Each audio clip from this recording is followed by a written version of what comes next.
Question number first देखते हैं, किसे हाल ही में भारत का नया उप राष्ट्रीय सुरक्षा सलाहकार यानी कि डिप्टी NSA बनाया गया है।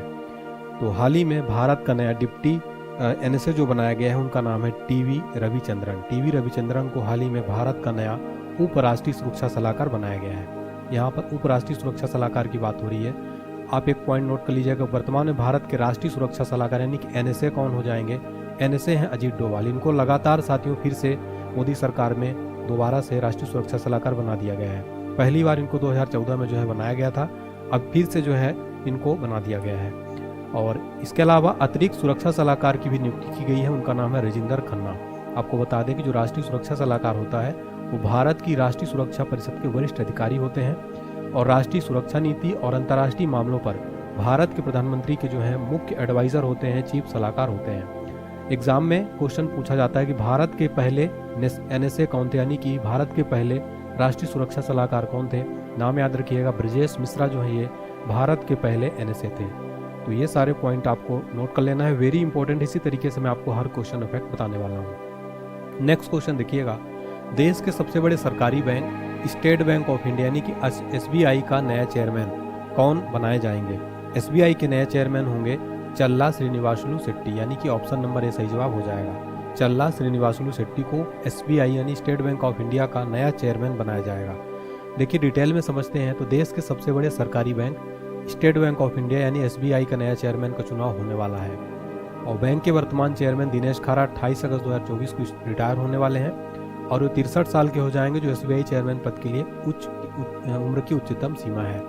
देखिए SBI की बात हो रही है साथियों, तो SBI के बारे में समझ लेते हैं। वर्ष 1921 में 3 प्रेसिडेंसी बैंकों को मिलाकर इंपीरियल बैंक ऑफ इंडिया की स्थापना की गई थी। पहला था बैंक ऑफ बंगाल, दूसरा था बैंक ऑफ बम्बई, तीसरा था बैंक ऑफ मद्रास। इनको मिलाकर इंपीरियल बैंक ऑफ इंडिया बनाया गया था और फिर इंपीरियल बैंक ऑफ इंडिया का राष्ट्रीयकरण कर दिया गया 1 जुलाई 1955 को। राष्ट्रीयकरण होने के बाद इसका नाम क्या हो गया? स्टेट बैंक ऑफ इंडिया के नाम से जाना जाने लगा। तो यहाँ पर आपको हिस्ट्री भी पता चल गई। SBI का मुख्यालय कहाँ है? मुंबई महाराष्ट्र में है। स्थापना कब हुई थी? 1 जुलाई 1955 को और मुख्यालय इसका मुंबई महाराष्ट्र के अंदर है। ठीक है, तो 1 जुलाई को प्रतिवर्ष state bank of India day भी मनाया जाता है, SBI दिवस मनाया जाता है। तो 1 जुलाई को ये भी आप नोट कर लीजिएगा। ठीक है, तो सारे मोस्ट इंपोर्टेंट पॉइंट नोट कर लीजिएगा। नेक्स्ट क्वेश्चन देखिए साथियों, जुलाई 2024 में किसको केंद्रीय प्रत्यक्ष कर बोर्ड यानी कि CBDT का नया अध्यक्ष बनाया गया है?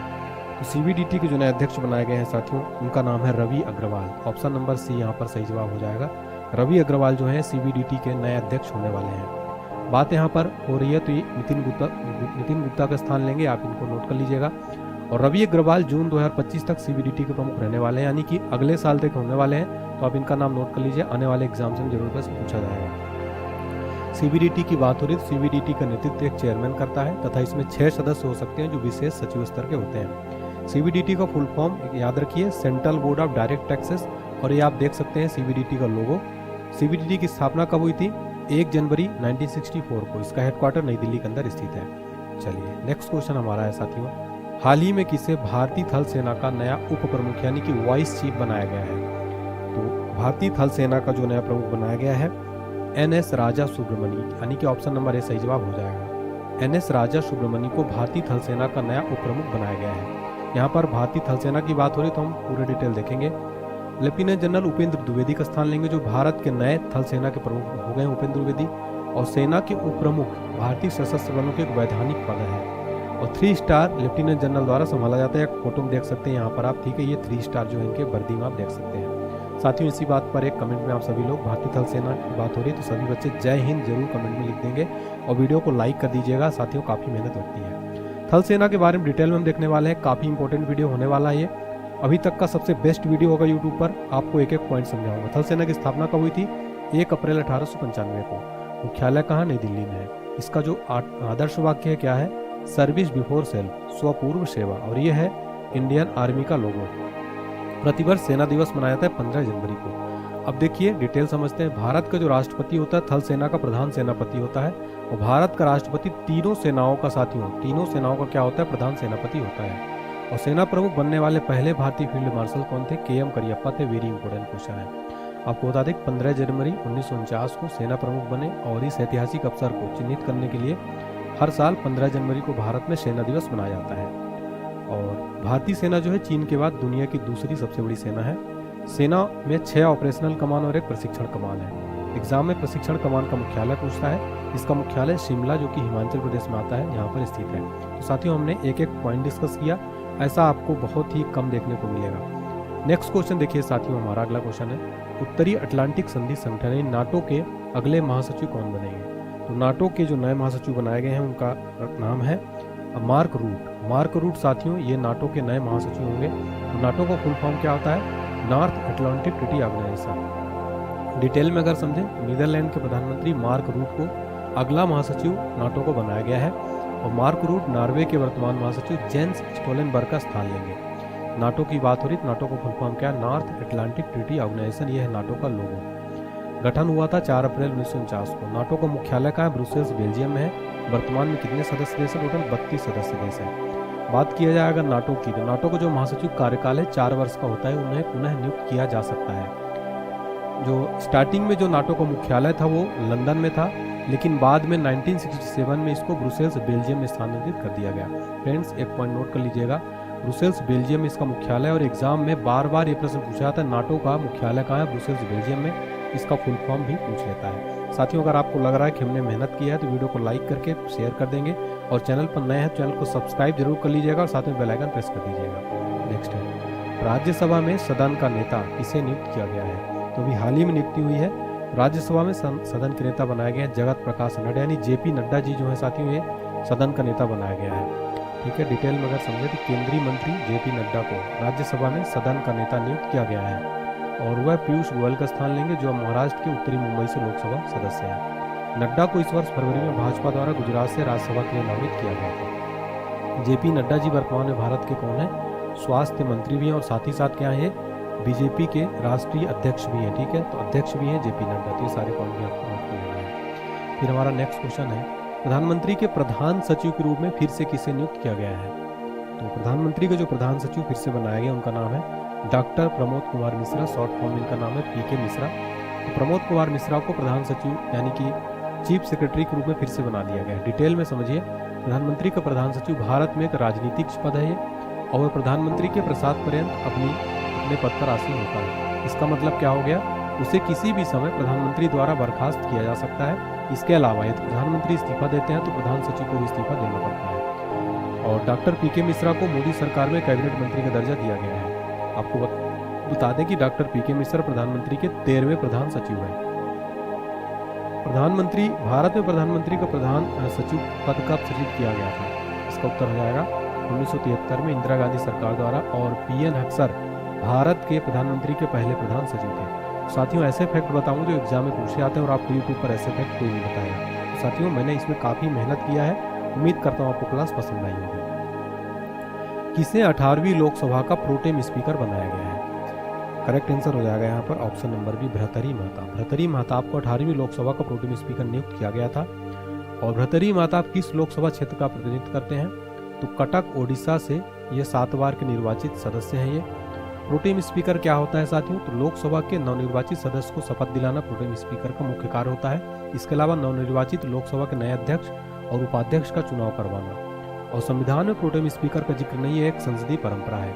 भर्तृहरि महताब के बारे में जो आपको मोस्ट इंपोर्टेंट पॉइंट नोट कर लेना है, भर्तृहरि महताब ओडिशा के पहले मुख्यमंत्री हरे कृष्ण महताब के बेटे हैं। शुरुआत में ये बीजू जनता दल से सांसद थे, लेकिन इन्होंने इस साल भाजपा का दामन थामा और महताब 1998 से बीजद के टिकट पर कटक सीट से 6 बार जीते और 2024 कटक से फिर जीतकर इस बार भाजपा के उम्मीदवार के तौर पर बन गए और इनको प्रोटेम स्पीकर बनाया गया है। और फोटो में देख सकते हैं, ये है भर्तृहरि महताब। नेक्स्ट क्वेश्चन देखिए, 2014 के बाद पहली बार लोकसभा में विपक्ष के नेता कौन बनाए गए हैं?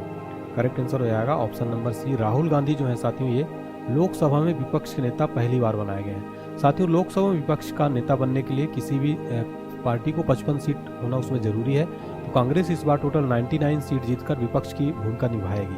तो राहुल गांधी जी जो है इस बार लोकसभा विपक्षी नेता होने वाले हैं। नेक्स्ट क्वेश्चन है, भारत के 18वीं लोकसभा का नया अध्यक्ष स्पीकर किसको बनाया गया है? तो दोबारा से लोकसभा के स्पीकर ओम बिरला जी को बना दिया गया है, जो कि कहाँ से सांसद हैं? इनका लोकसभा क्षेत्र है कोटा, और कोटा कहाँ आता है? राजस्थान में आता है। ठीक है, तो राजस्थान कोटा से जो है लोकसभा क्षेत्र है इनका, और ये 18वीं लोकसभा के दोबारा से स्पीकर बना दिए गए हैं। इंडिया की तरफ से कौन उम्मीदवार थे? के सुरेश थे, जो कि केरल के 8 बार के सांसद हैं, कांग्रेस से थे। और लोकसभा के पहले अध्यक्ष कौन थे? तो गणेश वासुदेव मावलंकर, जिनको कि शॉर्ट फॉर्म इनका नाम है जीवी मावलंकर। और इनका लोकसभा क्षेत्र जो था साथियों ओम बिरला का कोटा है। ठीक है, तो ये सारे पॉइंट साथियों याद कर लीजिएगा। नेक्स्ट क्वेश्चन देखिए साथियों, भारत के नए 35वें विदेश सचिव के रूप में किसे नियुक्त किया गया? वेरी इंपॉर्टेंट क्वेश्चन है।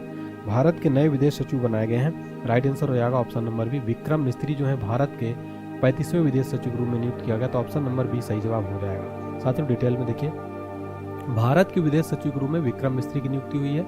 वह विनय मोहन क्वात्रा का स्थान लेंगे। इससे पहले विक्रम मिस्त्री राष्ट्रीय सुरक्षा परिषद में सचिवालय में उपराष्ट्रीय सुरक्षा सलाहकार थे। और विक्रम मिस्त्री का जन्म हुआ था 1964 में कश्मीर में। क्वेश्चन वेरी इंपॉर्टेंट पूछा जाता है कि भारत के पहले विदेश सचिव कौन थे? KPS मेनन जो थे भारत के पहले विदेश सचिव थे। नेक्स्ट क्वेश्चन पूछा जाएगा, भारत की पहली महिला विदेश सचिव कौन थी? उत्तर हो जाएगा चोकिला अय्यर। मार्च 2001 से जून 2002 तक भारत की पहली महिला विदेश सचिव थी चोकिला अय्यर। और इसके अलावा वर्तमान में भारत के विदेश मंत्री कौन है? Doctor S Jaishankar. प्यारे बच्चों, मैंने हर जितने भी संभव क्वेश्चन बन सकते हैं, पॉसिबल क्वेश्चन बन सकते हैं, सारे क्वेश्चन फैक्ट कवर करने की कोशिश की है ताकि आपके एग्जाम में एक भी प्रश्न बाहर ना जाए। इसलिए हमने काफ़ी मेहनत की है साथियों। तो वीडियो को लाइक कर दीजिएगा और कमेंट सेक्शन में एक प्यारा सा कमेंट करके हौसला जरूर बढ़ाइएगा। नेक्स्ट है, भारत के नए थल सेनाध्यक्ष कौन बने हैं? वेरी इंपॉर्टेंट क्वेश्चन है साथियों। भारत के नए थल सेनाध्यक्ष बनाए गए हैं उपेंद्र द्विवेदी को भारत का नया थल सेनाध्यक्ष बनाया गया है। डिटेल में समझें तो लेफ्टिनेंट जनरल उपेंद्र द्विवेदी को भारत का 30वां सेना प्रमुख नियुक्त किया गया है। और lieutenant general Upendra Dwivedi general Manoj Pande का स्थान इन्होंने लिया है साथियों। और मैंने आपको थल सेना के बारे में सारी डिटेल बताई थी स्टार्टिंग में। आपको एक बार फिर से मैं आपको रिवीजन करा देता हूँ। जो थल सेना की स्थापना हुई थी कब हुई थी? 1 अप्रैल 1895 की स्थापना हुई थी। और इसका जो मुख्यालय मैंने बताया नई दिल्ली में स्थित है। सेना दिवस जरूर याद रखिएगा, प्रतिवर्ष भारत में भारतीय सेना दिवस 15 जनवरी को मनाया जाता है। कब? 15 जनवरी को प्रतिवर्ष मनाया जाता है। ये पॉइंट जरूर नोट कर लीजिएगा। ठीक है, आदर्श वाक्य का था service before self. Next question देखिए, वेरी इंपॉर्टेंट है। हाल ही में कौन भारतीय नौसेना के नए प्रमुख बनाए गए हैं? तो भारतीय नौसेना के जो नए प्रमुख बनाए गए इनका क्या नाम है? दिनेश कुमार त्रिपाठी। DK त्रिपाठी जो है साथियों भारतीय नौसेना इंडियन नेवी के नए चीफ बनाए गए DK दिनेश कुमार त्रिपाठी। और ये किसका जगह लेंगे? तो एडमिरल दिनेश कुमार त्रिपाठी 26वें नौसेना प्रमुख बनाए गए हैं। आपको बता दें कि 30 अप्रैल 2024 को उन्होंने एडमिरल R हरि कुमार के रिटायर होने के बाद पदभार ग्रहण किया है। दिनेश कुमार त्रिपाठी के बारे में अगर जाने हम तो एडमिरल दिनेश कुमार त्रिपाठी सैनिक स्कूल लीवा मध्य प्रदेश और राष्ट्रीय रक्षा अकादमी के पूर्व छात्र हैं। 1985 में वो भारतीय नौसेना में शामिल हुए। और भारतीय नौसेना दिवस कब मनाया जाता है भारत में साथियों? 4 दिसंबर को भारतीय नौसेना दिवस यानी इंडियन नेवी डे कब मनाया जाता है? 4 दिसंबर को। और ये है इंडियन नेवी का लोगो साथियों। तो हमने हर एक चीज़ में फोटो भी लगाया ताकि आपको आसानी से याद हो जाए। अब बात करते हैं साथियों यहाँ पर इंडियन नेवी के बारे में। तो आपको बता दें 2 अक्टूबर 1934 को आधुनिक भारतीय नौसेना को रॉयल इंडियन नेवी के रूप में स्थापित किया गया। और 26 जनवरी 1950 को भारतीय संविधान लागू किया गया और रॉयल इंडियन नेवी का नाम बदलकर भारतीय नौसेना कर दिया गया। और एक क्वेश्चन यहाँ पूछा जाता है कि भारत के पहले नौसेना प्रमुख कौन थे? तो वाइस एडमिरल RD कटारी जो थे भारत के पहले नौसेना प्रमुख थे। ठीक है, तो ये सारे आपको एक्स्ट्रा फैक्ट भी याद रखने हैं। नेक्स्ट क्वेश्चन देखते हैं, वर्तमान में भारत के सुप्रीम कोर्ट के मुख्य न्यायाधीश कौन है? वेरी इंपॉर्टेंट क्वेश्चन है। राइट आंसर हो जाएगा option number B, DY Chandrachud जो है साथियों वर्तमान में भारत के सुप्रीम कोर्ट के मुख्य न्यायाधीश हैं। सुप्रीम कोर्ट की बात हो रही, सुप्रीम कोर्ट के बारे में जानिए। सुप्रीम कोर्ट की स्थापना कब हुई थी? 28 जनवरी 1950 को। और अनुच्छेद 124 में सर्वोच्च न्यायालय की स्थापना और संविधान का प्रावधान किया गया है। एक क्वेश्चन बहुत बार एग्जाम में बनता है, संविधान का व्याख्याता और संविधान का विरक्षक कौन है? तो यह है सर्वोच्च न्यायालय जो है साथियों संविधान का व्याख्याता और अभिरक्षक है। एक क्वेश्चन बहुत बार एग्जाम में पूछा जाता है, संविधान का हृदय और आत्मा किस आर्टिकल को कहते हैं? तो आर्टिकल 32 जो साथियों इसको संविधान का हृदय और आत्मा कहते हैं। नेक्स्ट क्वेश्चन देखिए, इसमें क्या बनेगा? 1950 से पहले सर्वोच्च न्यायालय को भारत के संघीय न्यायालय के रूप में जाना जाता था। और संघीय न्यायालय की स्थापना कब हुई थी? 1 अक्टूबर 1937 को इसकी स्थापना हुई थी। तो आपको यहाँ से एक फैक्ट ये भी पता चल गया, सर्वोच्च न्यायालय को जो है 1950 से पहले किस नाम जाना जाता था? संघीय न्यायालय के नाम से। और इसका स्थापना 1 अक्टूबर 1937 को हुई थी। सुप्रीम कोर्ट का जो ध्येय वाक्य क्या है? यतो धर्मस्ततो जय है, इसका जो है ध्येय वाक्य है। भारत के पहले मुख्य न्यायाधीश कौन थे? हीरालाल जे कानिया जो है ये भारत के पहले सुप्रीम कोर्ट के मुख्य न्यायाधीश थे। भारत के सर्वोच्च न्यायालय की पहली महिला न्यायाधीश कौन थी? न्यायमूर्ति फातिमा M BB जो है ये सर्वोच्च न्यायालय की पहली महिला न्यायाधीश थी। कुल टोटल सर्वोच्च न्यायालय में कितने न्यायाधीश हैं? टोटल 33 न्यायाधीश हैं और एक जो भारत के मुख्य न्यायाधीश हैं, इनको मिलाकर टोटल 34 हो जाएंगे। 33 जो है न्यायाधीश और एक मुख्य न्यायाधीश मिलाकर 34 हो जाएंगे। ये भी क्वेश्चन एग्जाम में बार बार पूछा जाता है। सारी यहाँ पर हमने सारे क्वेश्चन जो कवर किए हैं, आप सुप्रीम कोर्ट को देख सकते हैं फोटो में। ठीक है फ्रेंड्स, तो ये देखिए सारे आपको स्टैटिक जी के सारी चीज़ें मैंने यहाँ पर कवर की हैं। नेक्स्ट क्वेश्चन है साथियों, वर्तमान में भारत के मुख्य चुनाव आयुक्त कौन है? अभी हाल ही में चुनाव भी हुआ है, इसलिए काफ़ी ज़्यादा चर्चा में रहा है। ये क्वेश्चन जरूर पूछा जा सकता है एग्जाम में। राइट आंसर हो जाएगा option number C, Rajeev Kumar जो है साथियों वर्तमान में भारत के कौन है? चीफ इलेक्शन कमिश्नर है। अब यहाँ पर साथियों चुनाव आयोग की बात हो रही है, तो हम जानते हैं चुनाव आयोग के बारे में। इसका फुल फॉर्म होता है इलेक्शन कमीशन ऑफ इंडिया। ये आप देख सकते हैं कि ये चुनाव आयोग का लोगो है, भारत निर्वाचन आयोग, election commission of India. ECI जिसे चुनाव आयोग के नाम से जाना जाता है, एक स्वायत्त संवैधानिक निकाय है और ये भारत में संघ और राज्य चुनाव प्रक्रियाओं का संचालन करता है। चुनाव आयोग की स्थापना कब हुई थी? 25 जनवरी 1950 को चुनाव आयोग की स्थापना की गई थी। भारत में प्रतिवर्ष राष्ट्रीय मतदाता दिवस कब मनाया जाता है? ध्यान रखिएगा 25 जनवरी को प्रतिवर्ष भारत में राष्ट्रीय मतदाता दिवस मनाया जाता है। चूंकि 25 जनवरी को स्थापना हुई थी तो 25 जनवरी को राष्ट्रीय मतदाता दिवस मनाया जाता है। इसका सचिवालय है नई दिल्ली में। और भारत के पहले मुख्य चुनाव आयुक्त कौन थे साथियों? वेरी इंपॉर्टेंट है, सुकुमार सेन जो थे भारत के पहले मुख्य चुनाव आयुक्त थे। और वर्तमान में कौन है? राजीव कुमार जो है वर्तमान में भारत के मुख्य चुनाव आयुक्त हैं। चलिए नेक्स्ट क्वेश्चन देखेंगे, वर्तमान में भारत के नियंत्रक और महालेखा परीक्षक कौन है? यानी कि comptroller and auditor general of India. Right answer हो जाएगा गिरीश चंद्र मुर्मू। गिरीश चंद्र मुर्मू जो है वर्तमान में भारत के नियंत्रक और महालेखा परीक्षक हो रहे हैं। अब यहाँ पर सीएजी की बात हो रही है, तो यहाँ का हम फुल फॉर्म जान लेते हैं। Comptroller and auditor general of India इसका फुल फॉर्म होता है। ठीक है, और ये आप देख सकते हैं सीएजी का लोगो है ये। ठीक है, लोक हितार्थ सत्यनिष्ठा इसका जो है ये आदर्श वाक्य है। और ये भारत का सर्वोच्च लेखा परीक्षा संस्था है। यह एक स्वतंत्र संस्था है जो सरकार और उसकी एजेंसियों के खातों का ऑडिट करता है। और भारत के पहले सीएजी कौन थे? वी नरहरि राव जो है भारत के पहले सीएजी थे। सीएजी की नियुक्ति, शपथ और सेवा शर्तों संबंधित आर्टिकल कौन सा है? आर्टिकल 148 साथियों जो है comptroller and auditor general of India, यानी कि नियंत्रक और महालेखा परीक्षक नियुक्ति, शपथ और सेवा शर्तों संबंधित आर्टिकल 148 है। सीएजी की नियुक्ति कौन करता है? तो भारत का राष्ट्रपति करता है आर्टिकल 148 के तहत। ये आर्टिकल बहुत बार एग्जाम पूछा जाता है। सीएजी का कार्यकाल कितना होता है? तो 6 वर्ष या 65 वर्ष, जो भी पहले हो उनका कार्यकाल रहता है। नेक्स्ट क्वेश्चन देखते हैं हमारा, वर्तमान में भारत के चीफ ऑफ डिफेंस स्टाफ यानी सीडीएस कौन है? और ये नए बनाए गए हैं, तो ऑप्शन नंबर सी सही जवाब हो जाएगा। लेफ्टिनेंट जनरल अनिल चौहान जो है ये भारत के चीफ ऑफ डिफेंस स्टाफ है। नेक्स्ट डिटेल से समझते हैं। भारत के पहले चीफ ऑफ डिफेंस स्टाफ के रूप में नियुक्त किसको किया गया था? जनरल बिपिन रावत को भारत का पहला चीफ ऑफ डिफेंस स्टाफ बनाया गया था। सीडीएस का गठन कब हुआ था? 1 जनवरी 2020 को सीडीएस का गठन किया गया था। सीडीएस के जो मुख्य कार्य होते हैं क्या होते हैं? भारतीय सेना की त्रिसेवाओं के बीच अधिक से अधिक परिचालन तालमेल को बढ़ावा देना और अंतर सेवा विरोधाभास को कम करना। और वर्तमान में अनिल चौहान, लेफ्टिनेंट जनरल अनिल चौहान जो है सीडीएस है। नेक्स्ट क्वेश्चन है हमारा, वर्तमान में भारत के केंद्रीय सतर्कता आयुक्त कौन है? यानी कि सीबीसी, सेंट्रल विजिलेंस कमिश्नर। तो वर्तमान में भारत के जो सीबीसी हैं साथियों, राइट आंसर हो जाएगा option number C, Praveen Kumar Srivastava. Praveen Kumar Srivastava जो है साथियों ये वर्तमान में भारत के सीबीसी हैं। सीबीसी की बात की जाए यहाँ पर साथियों, सेंट्रल विजिलेंस कमीशन इसका फुल फॉर्म होता है। ये सीबीसी का लोगो है। सीबीसी की स्थापना हुई थी 1964 में। इसमें सदस्य मुख्य सतर्कता आयुक्त होते हैं और 2 अन्य सतर्कता आयुक्त होते हैं। ठीक है, नियुक्ति कौन करता है? तो भारत के राष्ट्रपति द्वारा नियुक्ति की जाती है। इसका विजन क्या है? भ्रष्टाचार से लड़ना और लोक प्रशासन में सत्यनिष्ठा सुनिश्चित करना। इसका क्षेत्र क्या है? इसका क्षेत्राधिकार जो है विभिन्न लोक प्रशासन विभागों को 6/12 सभी सदस्यों पर है। कार्यकाल कितना होता है? 4 वर्ष या 65 वर्ष की आयु तक, जो भी पहले हो। स्थिति क्या है इसकी? स्वतंत्र वैधानिक निकाय है सीबीसी। तो सीबीसी के बारे में हमने यहाँ पर सारी फैक्ट देख लिए हैं। नेक्स्ट है, वर्तमान में राष्ट्रीय जांच एजेंसी के महानिदेशक कौन है? वेरी इंपॉर्टेंट क्वेश्चन है। राइट आंसर हो जाएगा सदानंद वसंत दाते। ये जो है एनआईए यानी नेशनल इन्वेस्टिगेशन एजेंसी के महानिदेशक हैं।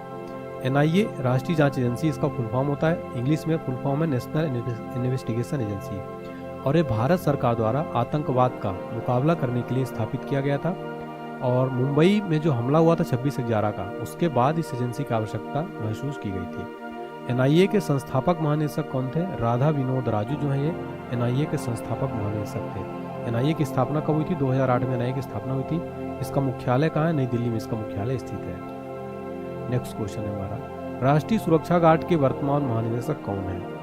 राइट आंसर हो जाएगा ऑप्शन नंबर बी, नलिन प्रभात जो है राष्ट्रीय सुरक्षा गार्ड के कौन है? ये महानिदेशक है वर्तमान में। राष्ट्रीय सुरक्षा गार्ड की बात करें तो एनएसजी एक आतंकवाद विरोधी इकाई है और इसके कर्मियों को ब्लैक कैट के रूप में जो है जाना जाता है। एनएसजी की स्थापना कब हुई थी? 22 दिसंबर 1986 को इसकी स्थापना की गई थी। इसका मुख्यालय कहाँ है? नई दिल्ली में इसका मुख्यालय है। इसका आदर्श वाक्य क्या है? सर्वत्र सर्वोत्तम सर्वोत्तम सुरक्षा। ठीक है, तो ये देखिए ये है एनएसजी का लोगो। ठीक है।